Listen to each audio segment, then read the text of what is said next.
Imagine कीजिए कि आपको शेयर मार्केट में इंटरेस्ट है और आपके घर में एक दिन एक अननोन कंपनी से लेटर आता है जो कहता है कि उन्होंने एक एआई यानी आर्टिफिशियल इंटेलिजेंस सिस्टम बनाया है जो प्रेडिक्ट कर सकता है कि शेयर्स की वैल्यू नेक्स्ट हफ्ते बढ़ेगी या कम होगी।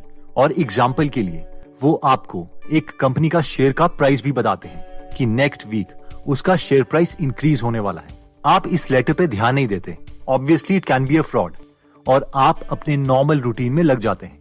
लेकिन नेक्स्ट हफ्ते आप जस्ट क्यूरियोसिटी के लिए देखते हैं कि एक्चुअल में उस शेयर का प्राइस बढ़ा था या कम हुआ था, और आपको पता चलता है कि उसका शेयर का प्राइस बढ़ा हुआ था। नेक्स्ट हफ्ते उस कंपनी का दोबारा से लेटर आता है और वो क्लेम करते हैं कि इस बार इस पर्टिकुलर कंपनी का शेयर प्राइस डिक्रीज होगा। इस बार आप क्यूरियस हैं और जब आप शेयर प्राइस देखते हैं तो एक्चुअल में आपको पता चलता है कि कंपनी का शेयर प्राइस डिक्रीज हुआ है। अब आप इन नए लेटर्स के लिए वेट करने लगते हैं। नेक्स्ट वीक दोबारा लेटर आता है और दोबारा प्रिडिक्शन ठीक होती है। अगेन उसके नेक्स्ट वीक भी प्रिडिक्शन लेटर आता है और वो भी ठीक निकलती है। आपको यकीन नहीं होता कि टेक्नोलॉजी ने इतनी इंप्रूवमेंट कर ली। अब नेक्स्ट लेटर आता है और वो बोलते हैं कि हम आपको हर हफ्ते आपकी मर्जी की 5 कंपनीज की प्रिडिक्शन रिपोर्ट करेंगे, लेकिन इसके लिए आपको उन्हें 50,000 रुपीज पे करने होंगे, क्योंकि इन प्रिडिक्शन से शेयर मार्केट में आप बहुत ज्यादा अर्न कर सकते हैं और 50,000 तो आप वैसे भी आसानी से कमा ही लेंगे अगर ये प्रिडिक्शंस ठीक निकली। So what do you think, क्या आप ये पेमेंट करोगे? आपका तो पता नहीं, लेकिन बहुत लोगों ने इसके लिए पेमेंट्स की और सबके पैसे डूब भी गए। क्यों? क्योंकि ये एक्चुअल में फ्रॉड। अब हम में से कई लोग सोच रहे होंगे कि फ्रॉड कैसा, उन्होंने 4 बार तो सीरीज में ठीक प्रेडिक्शंस की थी। एक्चुअल में फ्रॉडस्टर्स करते क्या हैं कि वो 10 लाख लेटर्स एक साथ प्रिंट करवा लेते हैं बहुत सस्ते प्राइस में। उनमें से आधे लेटर्स में स्टॉक प्राइस को लिखा जाता है कि वो नेक्स्ट वीक इंक्रीज होगा और बाकी आधे यानी 5 लाख लेटर्स में लिखा जाता है कि वो डिक्रीज होगा। अब ऑब्वियसली आधे लेटर्स की प्रेडिक्शंस गलत होंगी। अब अगर एक्चुअल में प्राइस इंक्रीज हुआ तो वो उन 5 लाख लोगों को दोबारा लेटर नहीं भेजेंगे जिन्हें उन्होंने कहा था कि प्राइस डिक्रीज होगा। अगली बार उन 5 लाख लोगों को दोबारा लेटर दिए जाएंगे जिनकी पिछली प्रेडिक्शन ठीक निकली थी, और उनमें से 2.5 लाख लोगों को कहा जाएगा कि स्टॉक प्राइस इंक्रीज होगा और बाकी 2.5 लाख लोगों को कहा जाएगा कि स्टॉक का प्राइस डिक्रीज होगा। दोबारा से जब एक्चुअल प्राइस आएगा तो आधे लोगों की प्रेडिक्शन ठीक निकलेगी और बाकी 2.5 लाख लोगों की प्रेडिक्शन गलत निकलेगी, एंड सो ऑन।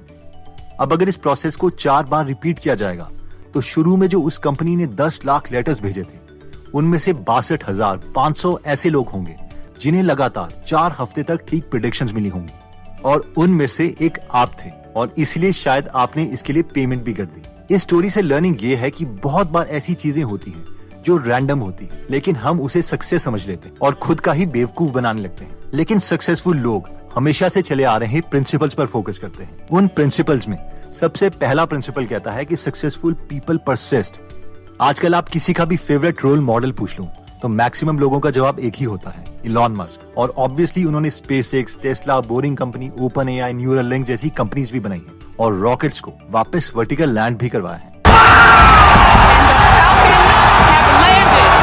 और ये बात अप्रिशिएट करने वाली भी है। अब इलॉन मस्क की इस ऑसम अचीवमेंट को देखने के 2 तरीके हैं। 1, हम कह सकते हैं कि इनकी जीन्स ही अलग हैं और ये एकदम डिफरेंट इंसान है और इसीलिए पता नहीं ये कैसे ऐसा कर लेते हैं। दूसरा तरीका ये है कि इन्हें इनकी क्वालिटीज, इनके वर्किंग स्केड्यूल, एक ऑसम टीम क्रिएट करने की कैपेबिलिटी से इन्हें जज करें और फिर ये सोचा जाए कि हम इनमें से कैसे इन कैपेबिलिटीज को अचीव कर सकते हैं। ऑब्वियसली अगर हम फर्स्ट तरीके से सोच रहे हैं तो हम इम्प्रूव नहीं होंगे, लेकिन सेकंड मेथड से हम इम्प्रूव कर सकते हैं। और इलॉन मस्क की सबसे बड़ी क्वालिटी ये है कि this guy can persist even for decades. यानी ये, अगर आप स्पेसएक्स की बात करें तो स्पेसएक्स कंपनी स्टार्ट होने से लेकर एस्ट्रोनॉट्स को स्पेस स्टेशन तक पहुंचाने के लिए इलॉन मस्क को 18 साल लग गए। अभी आपकी एज क्या है? इसे अपनी एज से कंपेयर करो। 18 साल, इतने में तो एक बच्चा पैदा होके कॉलेज जाने लगता है। इतना टाइम लगता है एक स्पेसएक्स जैसी एक्स्ट्राऑर्डिनरी कंपनी बनाने के लिए। Chance to, with the course of now 18 years, to the point where NASA has enough confidence that they're going to launch astronauts on the SpaceX vehicle. Next principle कहता है कि successful people execute. जो सबसे बड़ा difference है एक successful और एक अनसक्सेसफुल इंसान में, वो है उसकी एग्जीक्यूशन। सक्सेसफुल लोग बातें नहीं करते, वो एग्जीक्यूट करते हैं, यानी एक्शन लेते हैं। अगर कोई भी इंसान बार बार चीजों को एग्जीक्यूट करता है तो ऑटोमेटिकली उसके लिए रिस्पेक्ट निकलती है। हम कभी भी उसकी बोली हुई बातों को नॉन सीरियस नहीं लेंगे, उसके गोल्स को हम एक रिस्पेक्ट भरी नजरों से देखेंगे। रोल्स रॉयस इंग्लैंड की कार है, मर्सिडीज बेंज जर्मन कार है, लेकिन रतन टाटा चाहते थे कि हम एक complete made in India car बनाएं। सब लोगों को लगा कि ये इम्पॉसिबल है और इंडियन कार कभी भी वेस्टर्न कार्स की क्वालिटी को मैच नहीं कर सकती। बट रतन टाटा उन लोगों में से हैं जो सिर्फ बातें नहीं करते बल्कि एक एक्शन टेकर हैं और काम को एग्जीक्यूट भी करते हैं। रतन टाटा ने 120 करोड़ रुपए कैड यानी कंप्यूटर एडेड डिजाइन में इन्वेस्ट करे। टेल्को फैक्ट्री के अंदर इस प्रोजेक्ट के लिए रतन टाटा ने 6 एकड़ जमीन की जगह भी अलॉट करी। इसके बाद रतन टाटा को ऑस्ट्रेलिया में निसान की एक अनयूज्ड असेंबली लाइन का पता चला, लेकिन इस पूरी असेंबली लाइन का वेट 14,800 kg था, जिसे 650 कंटेनर्स में भर के ऑस्ट्रेलिया से इंडिया लेके आना था और वो भी बिना कुछ डैमेज किए हुए। बट रतन टाटा ने इसे टेल्को के कैंपस में सेफली पहुंचाया। ये असेंबली लाइन 500 मीटर्स की थी और इसमें 450 रोबोट्स थे जिनसे कार्स की असेंबली होती। और 1998 में रतन टाटा का मेड इन इंडिया कार बनाने का सपना पूरा हुआ और वो खुद इस कार को चला के आए। It was a very proud movement for all of us.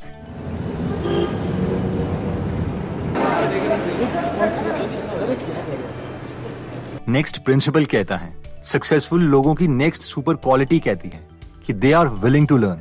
कभी आपने सोचा है कि इलॉन मस्क, जिन्हें रॉकेट्स के बारे में कुछ भी नहीं पता था, वो आज दुनिया की सबसे बड़ी private space exploration company SpaceX के सीईओ कैसे बन गए?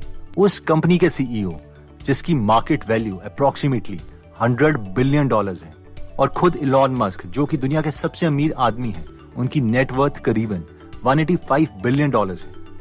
स्पेसएक्स के फेमस इंजीनियर रॉबर्ट जुबरिन बताते हैं कि किस तरह से इलॉन मस्क सिर्फ 6 सालों में एक बिल्कुल बिगिनर से रॉकेट साइंस के एक्सपर्ट बन गए और अब उन्हें हर एक चीज बहुत डिटेल में पता है।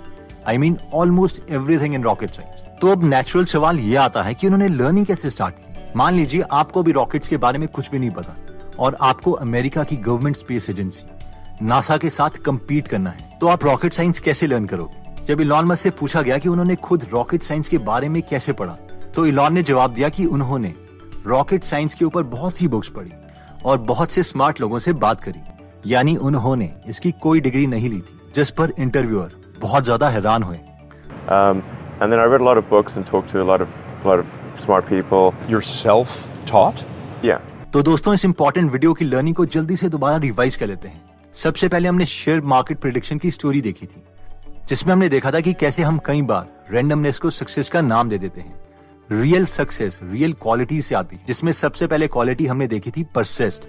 ये क्वालिटी कहती है कि एक्स्ट्रा ऑर्डिनरी चीजें क्रिएट करने के लिए कई बार एक्स्ट्रा ऑर्डिनरी टाइम भी लग जाता है और हो सकता है कि वो हमारा लाइफ वर्क हो। फॉर एग्जाम्पल, इलॉन मस्क की कंपनी स्पेसएक्स को एस्ट्रोनॉट्स को स्पेस स्टेशन पहुंचाने के लिए 18 साल लग गए। यानी ये उतना ही टाइम है जितना टाइम एक न्यूबॉर्न बच्चा कॉलेज आने लगता है। सेकेंड क्वालिटी हमने देखी थी एग्जीक्यूट, जिसमें हमने रतन टाटा के बारे में बात की कि कैसे लोगों के मना करने के बावजूद उन्होंने इंडिया को उसकी कंप्लीटली सेल्फ मेड कार बना के दी। अगर कल को रतन टाटा हमें कुछ भी प्रॉमिस करते हैं तो हम सबको पता है कि ही विल एग्जीक्यूट, वो एक्शन लेंगे, चाहे फिर वो नैनो कार हो या फिर जैगुआर लैंड रोवर। ये हमारे उन दोस्तों की तरह नहीं है जो सिर्फ कहते हैं और बाद में कोई एक्शन नहीं लेते। नेक्स्ट पॉइंट कहता है विलिंगनेस टू लर्न, जिसमें हमने इलॉन मस्क की स्टोरी देखी थी कि बेशक इलॉन मस्क की पिछली कंपनी पेपैल $1.5 बिलियन में बिकी थी, बट इसके बावजूद इलॉन मस्क ने रॉकेट साइंस को सीखने के लिए बिल्कुल जीरो से स्टार्ट किया। उन्होंने रॉकेट साइंस के ऊपर बहुत सारी बुक्स पढ़ी और बहुत सारे एक्सपर्ट से इस टॉपिक के बारे में बात करी। इस पॉइंट से मुझे द एवेंजर्स मूवी से टोनी स्टार्क का सीन याद आ जाता है, जब Tony Stark thermo nuclear astrophysics के बारे में बहुत डिटेल में एक्सप्लेन करते हैं, जो कि उनके डोमेन एक्सपर्टीज है ही नहीं, और उनसे पूछा जाता है कि तुम कब इस फील्ड के एक्सपर्ट बन गए, तो इस पर वो जवाब देते हैं, कल रात को। क्या मैं यहाँ पे अकेला हूँ जो बुक्स पढ़ता हूँ? When did you become an expert in thermonuclear astrophysics? Last night. The packet, Subig's notes, the extraction theory papers. Am I the only one who did the reading? दोस्तों, अगर आप भी यूजलेस चीजों में टाइम वेस्ट करने के बजाय अपनी लर्निंग में टाइम इन्वेस्ट करना चाहते हैं, तो हमने आपके लिए गीगल एप्लीकेशन बनाई है, जहां पर आपको नॉलेज मिलेगी बहुत ही इंटरेस्टिंग वे में। अगर आप न्यू रीडर हैं और आपको पता नहीं है कि आपको किन बुक से स्टार्ट करना है, तो गीगल एप्लीकेशन इंस्टॉल करने के बाद सबसे बॉटम में राइट एक्सट्रीम में हमने एक लिस्ट बनाई है, जिसे हमने नाम दिया है 21 डेज चैलेंज। ये 21 बुक समरी से आप स्टार्ट कर सकते हैं और आपको लर्निंग का इम्पैक्ट समझ आ जाए। बाय द वे, ये सारी समरीज फ्री हैं, तो अगर आप इस एप्लीकेशन में इंटरेस्टेड हैं तो इसका लिंक हम डिस्क्रिप्शन और फर्स्ट कमेंट में डाल देंगे। एक और गुड न्यूज है कि गीगल एप्लीकेशन अब iOS में भी अवेलेबल है। दोस्तों, अगर आपको लगता है कि ये वीडियो आपके किसी फ्रेंड या फैमिली मेंबर्स के काम आ सकती है तो ये वीडियो उनके साथ आप जरूर शेयर करें। अगर आप ऐसी नॉलेजेबल वीडियोस मिस नहीं करना चाहते तो सब्सक्राइब करने के बाद बेल का बटन जरूर दबा दीजिए। आप कमेंट करके ये भी बता सकते हैं कि आप नेक्स्ट वीडियो किस टॉपिक पर चाहते हैं। जल्दी हम आपसे दोबारा मिलेंगे। जय हिंद।